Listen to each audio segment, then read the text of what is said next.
Welcome to Bonn Park. I'm Sarah Geidlinger. And I'm Marshall Ward. And today we have JP Sunga. JP is a super nice guy. Oh, he's a totally nice guy. And he's a local KW musician. He's got a new single out called In My Bones. He's going to share 2 other songs with us. And he's incredibly charming to talk to. This is a real story of somebody stuck in adult life and making a go at it with his music career. We talk about grief, the craft of songwriting, and his beautiful voice. Here he is, JP Sunga. Welcome to Bonn Park. Welcome to Bonn Park. Welcome to Bonn Park. Welcome to Bonn Park. Welcome to Bonn Park.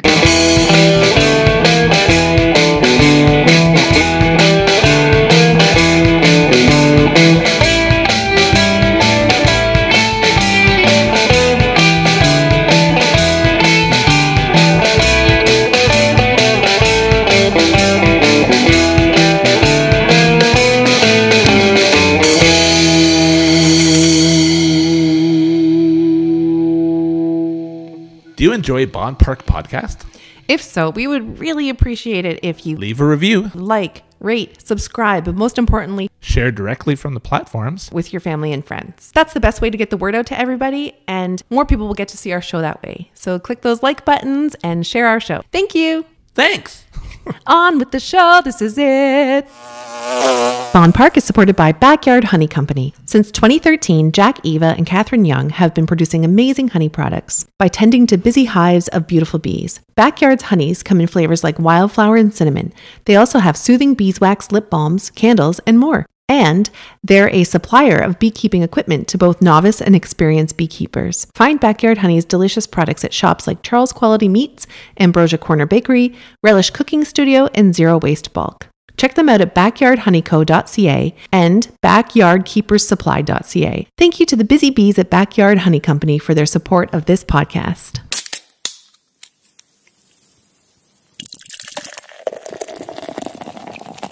We are supported by the Elora Brewing Company. You can taste the dedication to the art of brewing at the Elora Brewing Company. 5 partners who began in a garage have become a microbrewing success story with an amazing space in the beautiful town of Elora, Ontario. They blend traditional brewing techniques with adventurous new flavors. The result is beer that drinks deliciously, pairs with any meal, and matches any mood or season. Whether you love a hoppy IPA, a fruity sour, or crispy lagers, or you're open to trying something new, Elora Brewing likely has your perfect brew. Elora Brewing also strives to bring you only the best gastropub fare, to be paired perfectly with their beer brewed on site. Elora Brewing Company is open for take-home beer, take-out food, and home delivery. Visit elorabrewingcompany.ca. You can find them on Instagram at Elora Brewing Company. My family and I had dinner at the Elora Brewing Company back, I think it was like Devil's Night, the night before Halloween.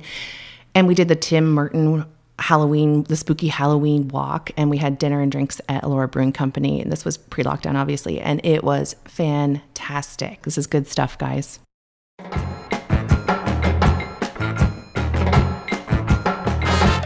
We are supported by America Latina Grocery and Eatery. For nearly a quarter century, America Latina Grocery and Eatery has provided Waterloo region with delicious flavors from Mexico, Central, and South America. Treat your taste buds to freshly made pupusas, tacos, churros, Salvadorian and Guatemalan tamales, and empanadas. Then quench your thirst with tropical drinks and Mexican sodas that come in a variety of tangy and refreshing flavors like mandarin, grapefruit, and guava. Getting hungry yet? Visit America Latina Grocery and Eatery at 1120 Victoria Street North in Kitchener, or visit them on Facebook and at americalatinaVariety.ca. International travel may be on hold, but you can take a culinary trip any day of the week at America Latina Grocery and Eatery.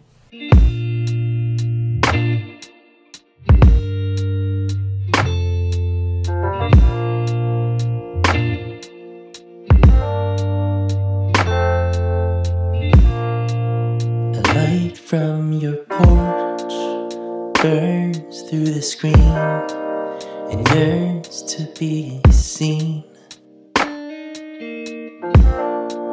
on cars and on planes.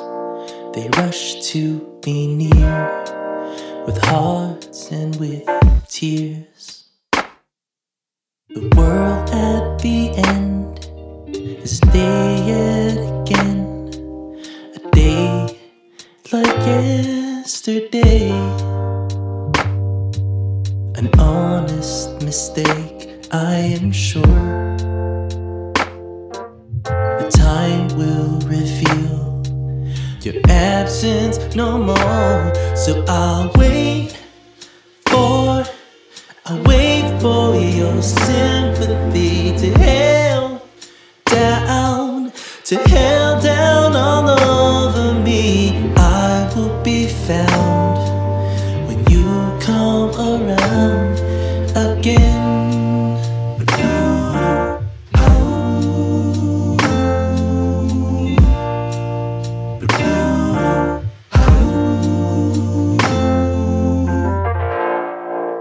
Narrowing paths grow painfully long without your song.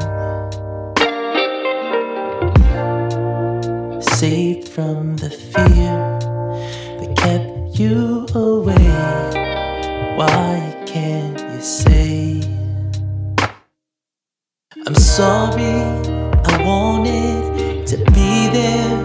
My heart bled. I'm here now, I'm holding your hand. But words are not easy to find.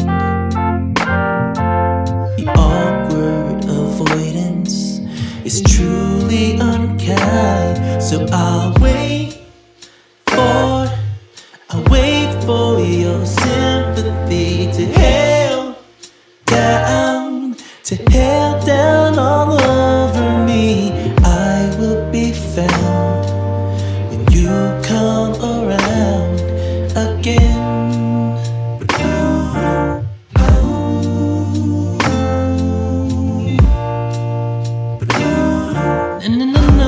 No, I never expected to be left neglected from you. I don't fail me now. See, I don't care how. Just come through, come now. You won't know, you can't let me down. Oh no.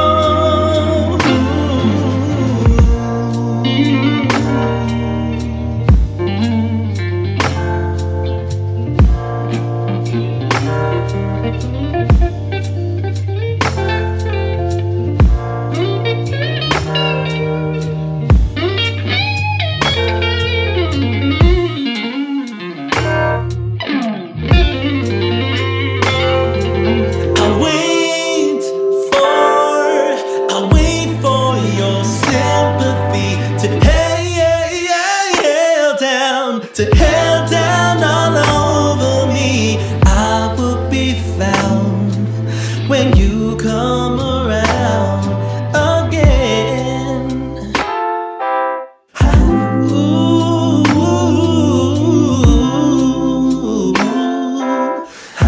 oh, the silence will fade. The headlines could move. Still waiting on you. JP Sunga, thank you so much for joining us. Thank you for having me. We're very excited to get into it with you. Usually we talk about how we met, but we don't actually know you. You're another brave soul answering my cold DMs over Instagram like, hey, I've got this show. Do you want to come on it? I had actually heard I think it was your Canadian debut of In My Bones on Midtown Radio. Oh, amazing. Yes. Yeah. That's right. Yeah. Our show plays on Midtown on Sundays at 11. And of course, I follow everything that they're doing. And I was like, what's this song they keep talking about? I need to check this out. And it just floored me. I'm in love with your music. I can't wait to see what you have to say about it. But we just heard a song. Yeah, For Your Sympathy, we opened the show with tonight. Mm-hmm. And tell us all about that song, JP. Yeah, so that song actually is probably one of my more complicated songs to explain. But it really dives deep into a lot of like emotional territory for me. So I lost my mom to cancer in 2007, and going through sort of that journey of mourning was like, well, like I've encountered like death in like my extended families, but that was the first one that was really so close to me. And the emotions around that experience are so complicated. And there are so many things that can be just taken the wrong way without even, intentionally meaning to have that effect on you. But I guess I'm going to try to summarize these feelings. But you have people in your life where you may expect certain things from them, people who are close to you. An event like that, like the passing of someone near and dear to you, that can be a very, very sensitive issue that people around you may not know how to react to you. And so they may sort of refrain for a bit from reaching out because they don't want to say the wrong thing. They want to say the right thing. They don't know what to say.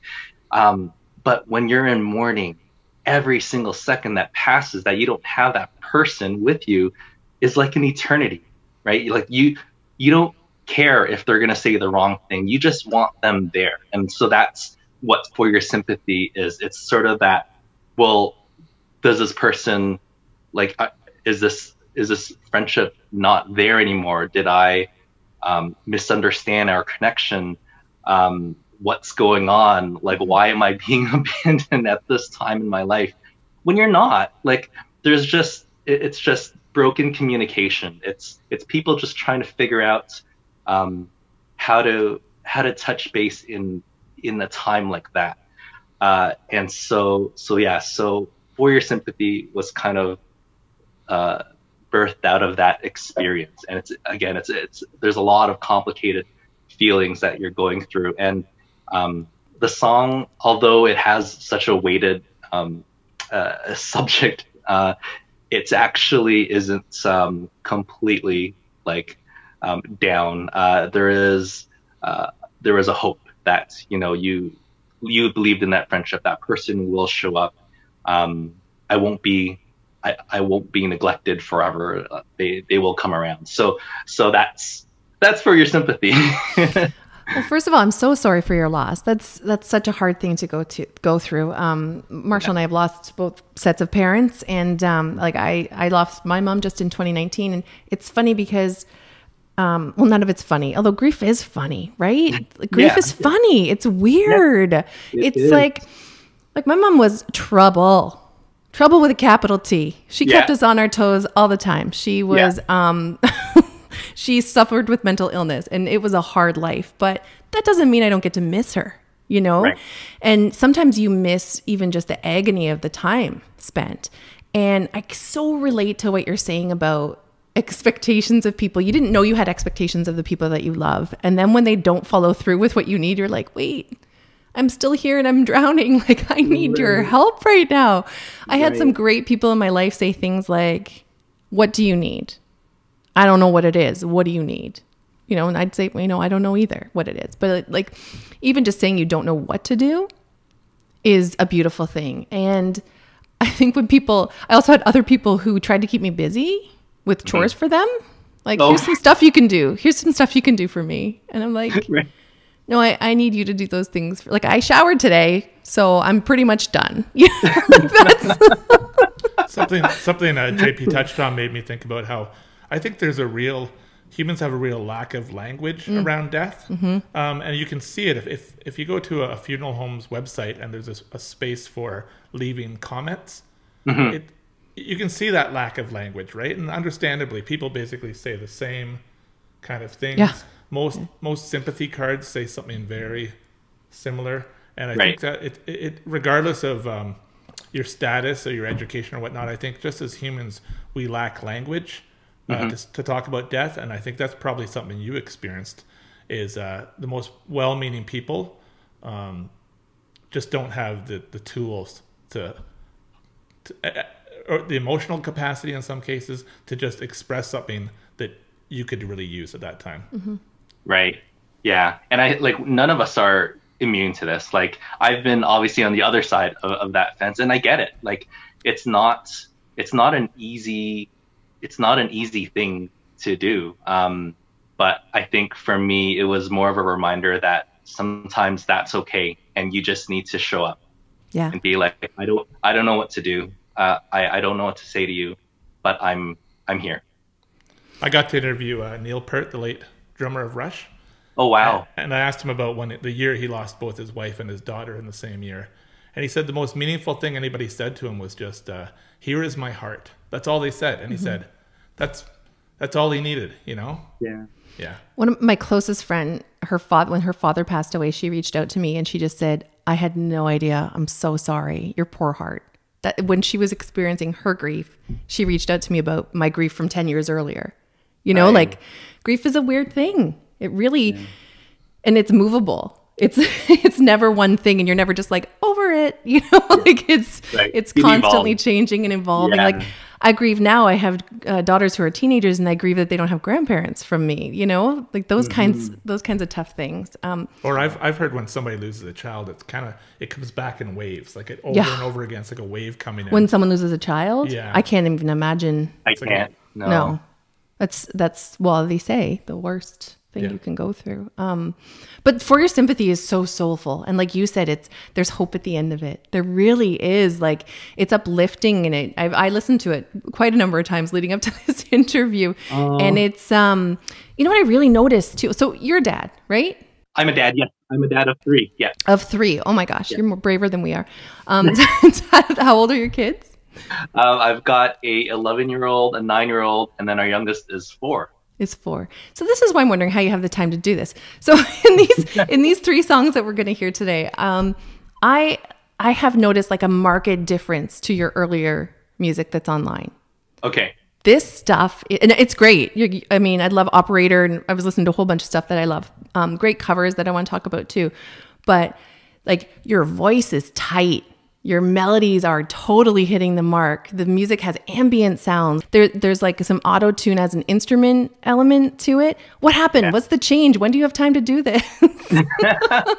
So like I guess how we age and evolve, so does our musical preference or our tastes, our ears, and there's also a lot to do with who I'm working with now. And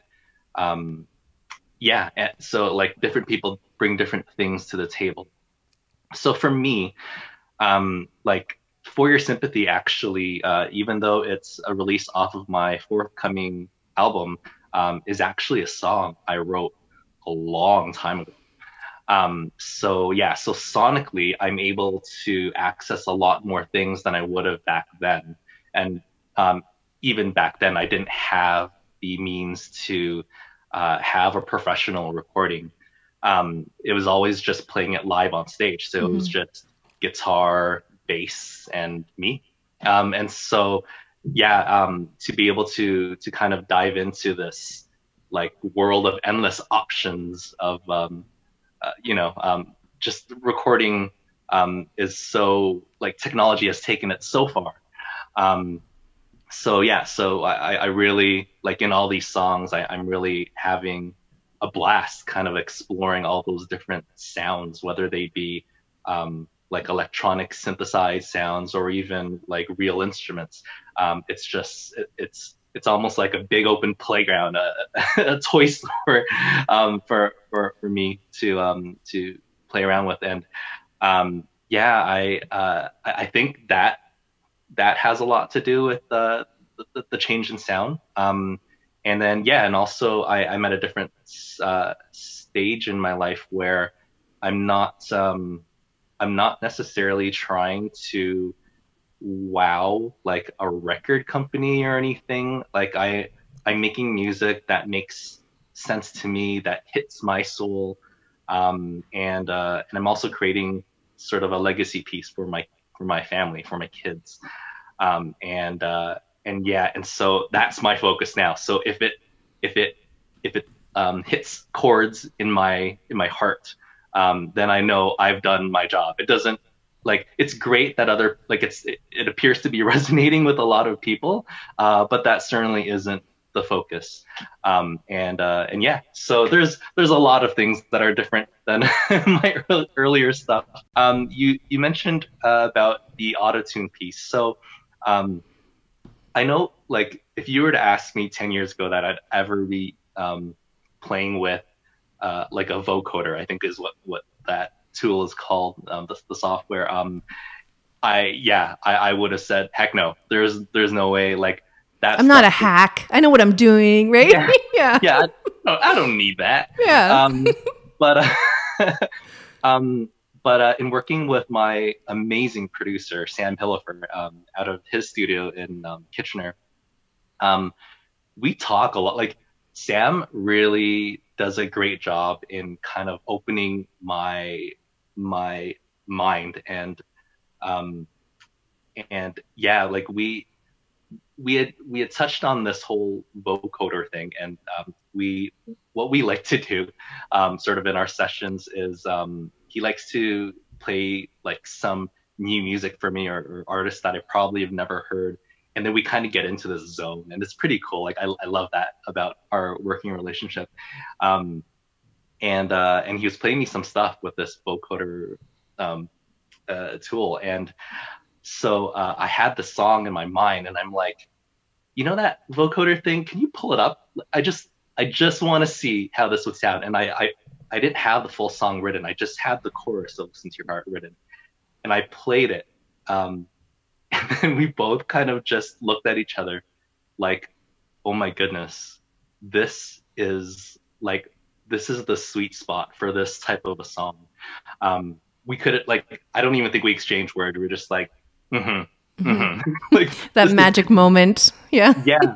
And I'm not going to use that on all songs, but like this particular song, there was something about that element of like we were creating a space with this song. It's if for those who haven't heard it, it's I like to describe it as a futuristic ballad. Because it is a piano ballad essentially. I just, when I wrote it was just me and a piano. But then we introduce it into this almost cinematic universe, and we build sounds, and Sam could probably dive into sort of his approach for creating the sonic pool that you hear behind it. Introducing the vocoder to that kind of gave it that element that just took it right off the page. Like that contrasted against this sort of very organic, warm vocal that I tried to give on my lead. Was just, yeah, that marriage of those two different sounds kind of just fit, and we ran with that. And yeah, I would never have guessed that would have been something I'd be open to or into 10 years ago. I've heard it recently on a song by, a few songs by King Princess. I don't know if you're familiar with this artist, and she does it on a few songs. And it's almost like you're making this motion with your hands, and it's making me think about that sound, where it puts you. It's like time is kind of malleable, and you're pulling and twisting what we know those sounds and those words to sound like. And it takes you to a different space. It really does. Right. Yeah. Right. Okay, JP, can you set up the next song for us here? Yeah, so Listen to Your Heart. Not to be confused with the Roxette hit of the 1980s. Right. You're not getting that, Bonn Park listeners. Yeah, so Listen to Your Heart is the song that I wanted to put out into the world to introduce a voice of hope. We've just sort of gone through that, the annual Bell Let's Talk campaign, which is amazing, and it brings to light a lot of the stigma that we need to remove around mental wellness. But for me, and what I've witnessed with some people that I know, is that you have to be at a place where you are ready to share your feelings and what you're going through. But what if you're not? That person is essentially suffering in silence, and no one knows. And so I wanted to put something out there that even speaks to those people, to encourage them that somewhere deep within, even in all the darkness that they're sort of swimming through, there's a light. There's a light that's in there that's going to fight for them.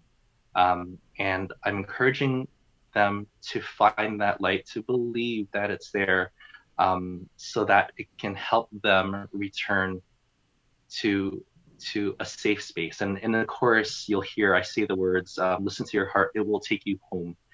And that word home it can be anything. It doesn't have to be your physical house. It can be a person. It can be your family. It can be somewhere else, another location, anywhere where you feel safe, and grounded and loved.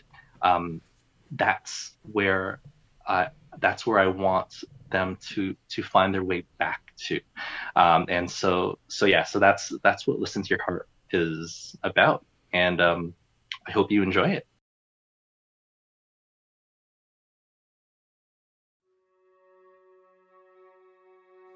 When you've lost your way and you're all alone and you wanna scream, but you can't, you won't.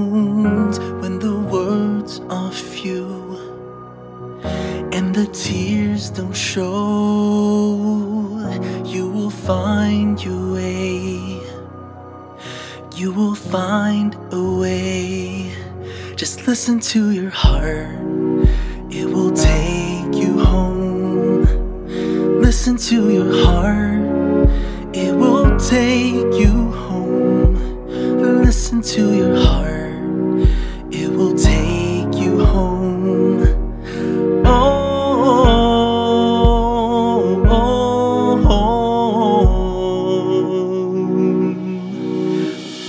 Gone astray and you can't turn back, when the bruises hurt, but you gotta stand. When you wanna crash, but you need to land, there's another way, and you will find that way. Just listen to your heart, it will take you home. Listen to your heart, it will take you home. Listen to your heart, it will take you home.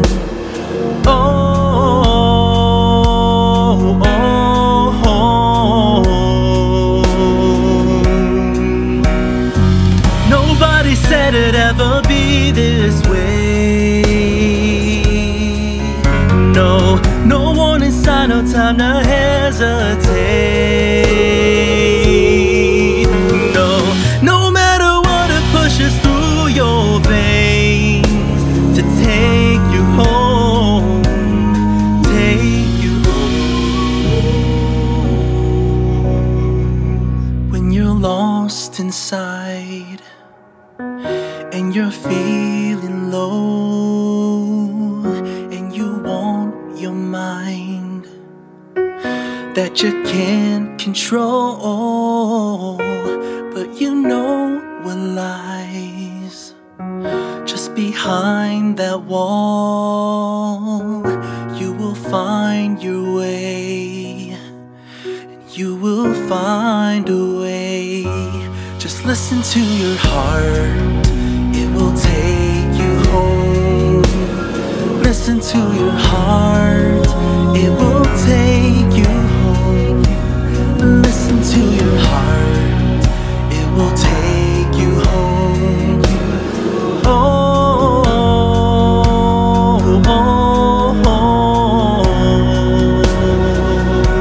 Just listen to your heart, it will take you home. Listen to your heart, it will take you home. Listen to your heart, it will take you home.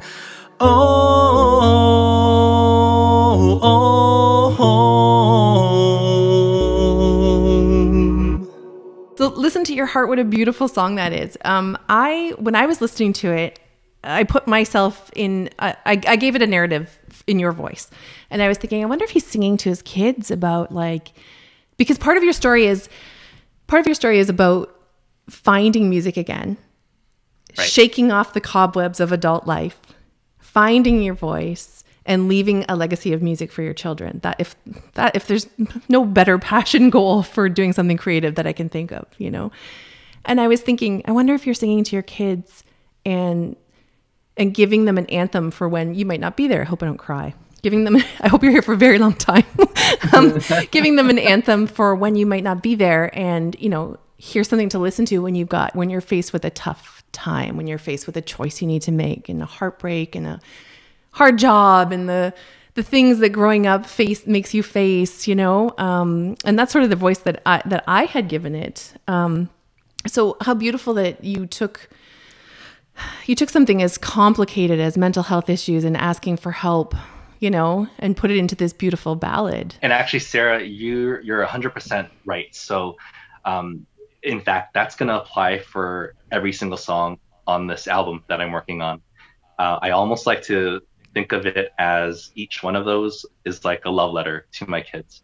And because it's a legacy piece, I do want to sort of bury these messages. They're so young now; they're not going to understand it when they listen to it. They love the song, they sing it, and they try to play it on the piano and whatever. And that's cool. But later on, they're going to actually stop and think, like you said, they may get to a point in their life where they need to hear that message, and I want it to be there when they're ready to hear it. JP, is Sunga your last name? It sure is. So yeah. I've never heard that name before, but I'll tell you, I love the sound of Polynesian names like Tama, Haku, Afa, Sika, Umaga. I love those names. And so when I saw your name, it very much sounds like those kind of names. But where does that last name come from? Yeah, so my parents are from the Philippines. So sort of close to that direction. Right. I was thinking more Samoan or Fiji is kind of the names I was saying. But yeah, I see what you mean. Yeah. Philippines. Yeah. So the Philippines is where my parents were from, and then they came here, and then they had me. So I am Canadian born, but I'm so connected with my Filipino culture, and even that community has really embraced me and have supported me for the many years that I've been doing music. So grateful to the Philippine culture and all my family and friends from that, from the Philippines. And your voice is absolutely beautiful. Crazy range. You've got quite a range. Do you remember at what point you realized that you had that voice? And I don't know. Can you hear the beauty in your own voice? This is so like I want to say funny, but it's not. It's the fact that you guys say that means the world to me. So I'm gonna like real talk here. Not that the previous talk wasn't real. This is when it all comes together. So my voice is probably the number one thing that I have the least confidence in. Wow. Yes. So have you heard it?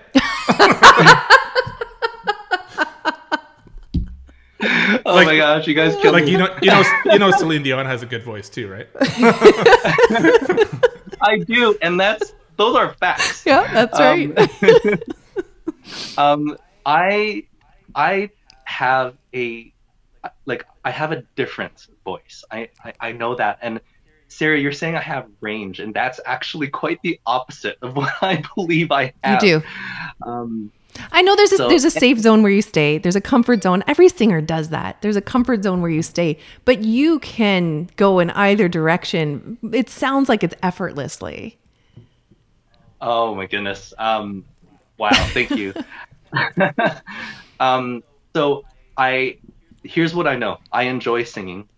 And I guess I enjoy it so much that I've come to a point where I've gotten over my own insecurities to just sing because I enjoy music that much. So here's the thing. I do a lot of original music because I do not like singing covers because that really exposes how insecure I am with my voice, because then I'm instantly compared to that original. Oh, he doesn't sound like that. He can't. That's true of everybody. Like, isn't that the golden rule? If you're like, because you've done some competitions, and we should talk about that too. But you shouldn't do a super well-known song because people will be disappointed right away, no matter how good you are. Unless you're Kelly Clarkson. Well, yeah, there's that. Exactly. Who's a phenom? She can sing anything. And so, and I love those type of vocalists who could kind of like get up there and hammer one out like they were the original artist. I can't, like, and so for me, like, the fact that I enjoy songwriting just kind of takes me into that space where I'm like, yeah, I'm okay. Like, no one, I can get by because people don't know what this would have sounded like for somebody else to sing it, right? That's the easy ticket. Make your own stuff. Yeah. Right. And so, I mean, that's also the reason why you'll never see me at a karaoke bar. I loathe karaoke. And it's funny because so as an artist, as a singer, people are like, oh, you should come, like, no, the karaoke. keys are weird. What? Right? Yeah. Like, yeah, well, but yeah, not only that, like, a lot of people, I get it. Like, I like going to karaoke parties and watching people have a great time. There's nothing wrong with that. But then they're like, it's your turn. You sing, come on. And then, yeah, no, it's not fun for me because where they kind of go up and lose their inhibitions. And like, for me, it's about, like, you know, how well I can sound like what they want it to sound like. And then it's about, like, techniques and it's not fun. There's so much I'm thinking about, and it's a chore, and so I don't want to do it. But with that said, I do have some choice covers that I do, and sometimes I will do them, but kind of turn them inside out. I once have done a Nirvana cover. Heart-Shaped Box. I don't know if you're familiar with that song. We're of the era. Yeah. And so I took the song and I made it this, like, piano violin ballad. So like a slow, lovely thing, or like a boop boop ba-doo, like a happy ragtime situation. No, it's slow, and it's there is like you probably won't hear it, like it. So I think there is one, like, radio program that had picked it up, and it blew his mind. So he put it on his show because it was completely not what he was expecting it to be, and he loved that. And, like, a lot of people will listen to it and it could be divided. Like, some people will be like, how dare he touch that? Like, that is sacrilegious. You can't do that to that Nirvana song. And I get it. That's what art is, right? Like, it's subjective. Oh, totally. JP, how did you handle the hey, wait? It's the first time Marshall's sung on here. I'm into it. I've got a real complaint. This is top-notch karaoke right here. I did it, like, as if it was a ballad, and so there's these, like, long lines, and if you get a chance, pull it up. I think I might have it on my official site. Well, let's talk about some of the covers, though. So I'm looking at your stuff online, and I'm like, okay, JP, he's a singer. This is cool. Let me check this out. I'm like, nope, he's also a guitarist. Okay, singer and guitarist. I get it. And then I found a cover of Radiohead's Just. And I was like, wait a minute. You are a pianist. I mean, that must have been your first instrument. You have that. Please understand that I mean this with great admiration. So you have that knowledge of the piano and comfort with that song specifically. I haven't seen a lot of it where you're so proficient at what's coming that you can get sloppy. So what I mean by that is any great person that I've seen perform piano live in my face, or, you know, in this case, I was watching it on YouTube, there's a looseness to how you're playing. and you can drag across notes and it adds to the song. I'm sure there's a technical version for this. And if Natasha, my piano teacher, if you're listening, I'm sorry. I appreciate you. I'm not at that level, but it must have been piano first.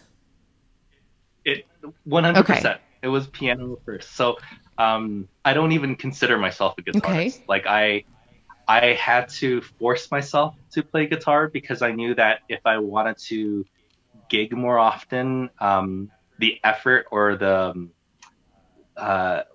logistics of having to carry around like a full 88 weighted keyboard. They're big. to like every single gig and cafe or whatever is just not realistic. And I wanted something that I'd be able to just kind of slap on my back and then just throw on. And and so I picked up guitar a lot later. But what I learned is that if you are a piano player, learning guitar, a lot of, and I guess I can't say, like, in my experience, it's a lot of it translated well in terms of chords. So I was able to grasp that relatively quickly. I merely play to get by, and I say like barely get by. But piano is my, like, that's where I'm at. And even though I say that, I actually only made it to grade 2 piano. Really? Well, I mean, if you were to go through the, I'm sure you'd be passing all the levels at this point, all the grades at this point. I don't know. So when I was younger, I would go over to like my cousin's house, and they would have a piano, and I would love kind of picking around, and they would play me things, and then I'd be able to like recreate it. And so what I didn't know then, what I understand now, is that I was developing my ear. My parents saw how much I gravitated towards the piano, and they're like, we're going to get you a piano too. And I'm like, yay. And then they're like, you're also going to do lessons. And I'm like, no. Yeah, because you have to practice, and that's not fun. Like, I just wanted it just so that I could noodle around. I didn't think that I would have to have these lessons and it be like a school thing. So I was not pleased. And so I took it for 2 years. I hated it. I did not like it. I enjoyed sort of listening to things and then trying to play out what I heard versus having to learn how to read notes on paper and then kind of like just be stuck to that and the notes that I'm supposed to be playing. And yeah, so that lasted for 2 years. And when that ended, I was so upset. I did not touch a piano for like a year. And I actually, like, after that year, I felt terrible because I knew that my parents had invested in this instrument for me, and it's just sitting around collecting dust. So I started to like take out some of the piano books and like secretly start, refreshing my memory. And then I just threw the books away, and then I just started playing the songs I heard on the radio. And then I just kept doing that.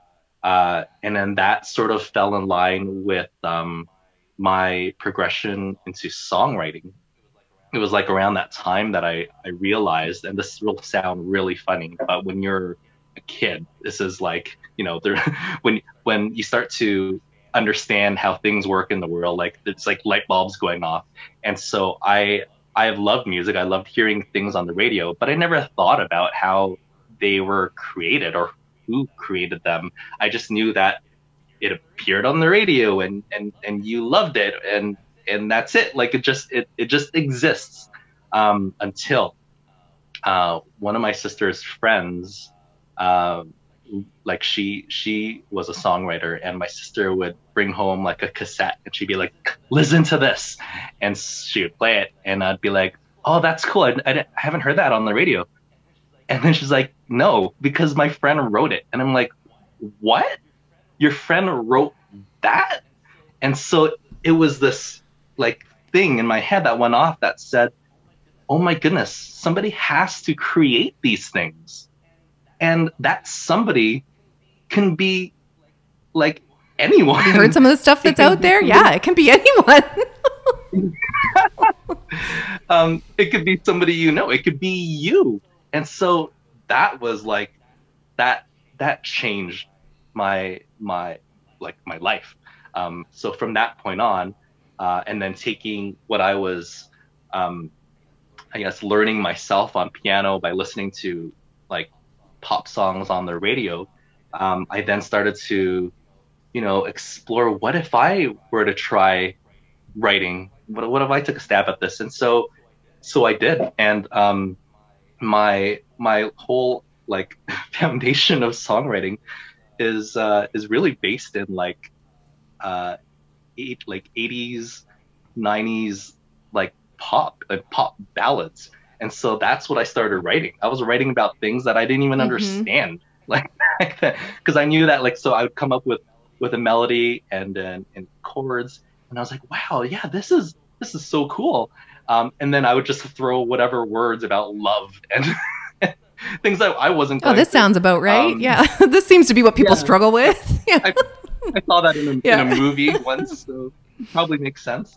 And then I just kept going, and I didn't stop. So that's sorry, and I don't even know how we got to this point of our conversation. We would, of course, Marshall and I are mesmerized by the process of songwriting or writing in general, because Marshall's a writer. So we would have gotten there organically. So I'm so glad that you took us on that little journey there. Yeah. Oh, nice. Let's talk about In My Bones. The music video is just beautiful for it. And recognizable. Yeah. All local. Yeah. Kitchener Is Love. that Cameron Heights track, or what track is that? You got it. I've done some photo shoots there, so I knew it. So are you spending your whole day running for that video? That was about 5 to 6 hours. Did you train for that, or? So, here's the funny thing. I'm not, like, I don't classify myself as a runner. But I do enjoy it. So my wife and I have started getting out, especially we were kind of on and off, but then starting last fall, we really gave it a good shot. And I, when I was doing that, I didn't know that I would be doing this for a music video. So it was just all a perfect coincidence. When I shared the song with my director, Nick Dragus, I sort of said, okay, I'm not going to tell you what I'm envisioning, but listen to it and then let's share our thoughts. And then when we did, it was exactly the same thing.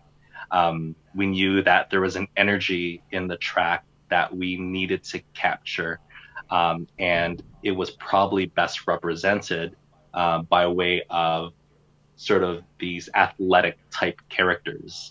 And then so we started trying to see how we can do that, especially during a pandemic. How do you film an athlete with its team or anything? Right. It just so we had to really start thinking about what type of athlete characters we would use. And so because I was running, I was like, well, if I were to be in the video, I could potentially run, and then I could almost be like the narrator. So I would be in the song, singing the song. And then we can have sort of two complementary characters kind of going through their journey. And then in some sort of way, it'd almost be like I'm kind of going through the same journey, but because I'm holding the narrative, I'm kind of able to push them through that journey. And so, so we chose characters who didn't have to require to be in large group settings. And so we thought a kickboxer would be just visually so captivating. And also there's that energy that you can really bring out with a kickboxer. And then sort of contrast that with a dancer, where we can really get some stunning, beautiful shots, and even though they're sort of these two really separate worlds, we all sort of share that same journey. So that's the video. Had such a blast filming it, and it's funny. You'd mentioned, like, you got it right. You picked out Cameron Heights. But I had messages the night that it premiered from people sort of like trying to guess the spots that they were seeing in the video. And I had one person who had guessed like almost all the other high schools except for Cameron Heights. And like Bluevale. Nope. Cameron Heights is the only one with that giant retaining wall on the one side where the houses go up, because downtown Kitchener is very hilly, actually. Like all the residential part of downtown Kitchener is very hilly. And then for the dancer portion, the apartment or studio where that dancer is performing or working on their craft, you can see the Who there in the background, and that one club that changes names every year. I don't know what it's called. But with the spinning of following the dancer and the camera work, I'm just like, there's a Who there. Oh, there's that weird club. Like, it's great to see something so recognizable. And then me and Marshall were talking about all the murals and graffiti that we recognized. It just felt like home. Feels great to watch it. Mm-hmm. Yeah, it was our little ode to Kitchener Waterloo. So I'm glad that you picked up on that. I think it was in the press release. I was reading something you had to say about that song, and I think let me see if I get this right. It's when you're watching these athletes, you're seeing, I guess their like their insecurities, and the fact that, you know, there's a million steps that go not just literally into sports, but that take place before somebody can even get to a point where they're achieving something. And that's kind of what we're seeing in the moment when we're seeing a kickboxer or a runner, right? Yeah. That's right. Yeah. So like one of the big messages of the song is that it'll happen to all of us. We all will set out goals for ourselves, but none of us are, you know, of that like perfect mindset to be like, I've got this, I can do this, I'm the best, like, yay me. Everyone's going to encounter a point where they will question themselves and their abilities. And like specifically when you know, like deep inside that you've got this in you, and you can do it and do it really well. And you come to that point where you start questioning because of anything, like whether it's you're comparing yourself to others, or maybe you're hearing negative things from other sources outside. A lot of things can affect sort of your mindset.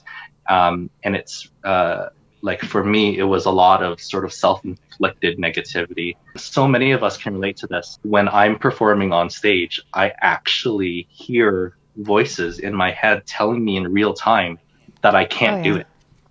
And and it's so that's something I struggle with. I'm learning to deal with them and to become better at ignoring those voices. But that's sort of like how In My Bones came about. It was kind of taking all of those things that were telling me, like, don't do it. You're crazy. You're nuts to think that you can actually follow through with this. And specifically talking about this album project that I'm working on. At this stage in my life, it doesn't make sense almost, like, why I'm even pursuing this. And it is my debut. So like that, like I've been doing music for so long, but I've never had the opportunity, or I should say I've never taken the opportunity to create my album. And so this is me finally, like, being able to or working towards taking that off of my bucket list. It's a life goal, it's a dream to be able to do this. But yeah, everything in my head was telling me that I was nuts. I've got a family to support. I am not even trying to be like the next pop star or anything. Like, I'm not trying to compete with all the young kids that are out there. They're doing amazing. I'm not trying to get a record deal. Like, why am I doing this? Why? So, when I chatted with my wife, Janet, who is incredible to be so supportive of me in this endeavor. She knew, and she can see how important it was to me to fulfill this dream. And so, yeah, she really kind of gave me that nudge to be like, we're going to do this, and we're going to find a way to make it happen. With 3 kids and like a full-time job, there's almost no time. And that was yet another excuse that I could have easily been like, oh no, I can't do it. There's no time. But I get a couple hours a week to scratch at it. And I've been scratching at it it's been a while. It's been a couple of years. But again, I'm not going to use that as my excuse anymore. I'm still doing it. I'm still working towards that goal, and that's the most important thing. And so it took all this sort of effort to be like, to squash all of that, the like, why, this doesn't make sense. And to just do it, to follow what I knew in my heart, I wanted to do, that I wanted to share. I knew clearly what my purpose was for this project. I knew how important it was for me to be able to leave something for my kids, to even remember me when that time comes where I'm no longer there, as who I was, because I am an artist to my core. Music is my life. And if anything were to happen to me and I didn't have that to leave for them, they would really not have anything to that, like, that represents me as an artist. And so, like, I would see that as them, as that's a missed opportunity. They like to understand who I truly was.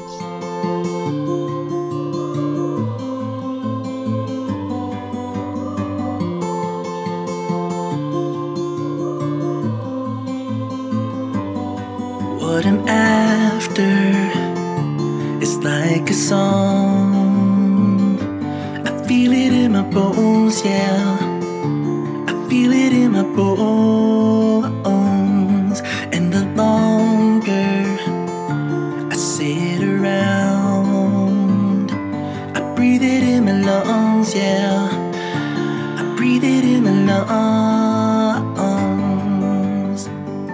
Heart is overflowing, reaching for it. I figured when I figured out, and that I get on my ground, I mess it up, I scream and shout, I only let me down.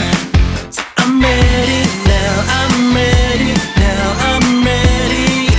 Oh, I'm ready now, I'm ready now, I'm ready.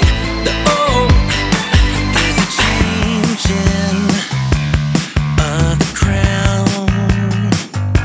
I feel it in my bones, yeah. I feel it in my bones. The pollution that's weighing me down.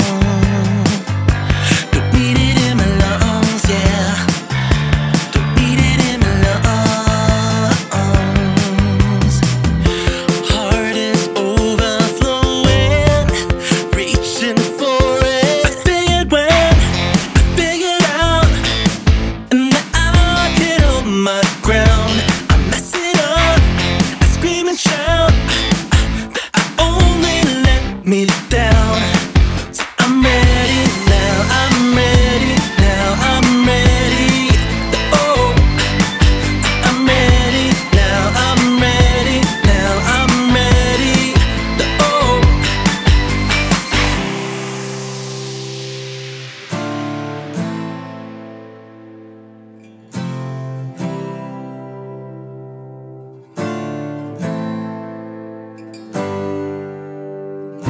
Out of touch and out of reach, I just wanted to be free.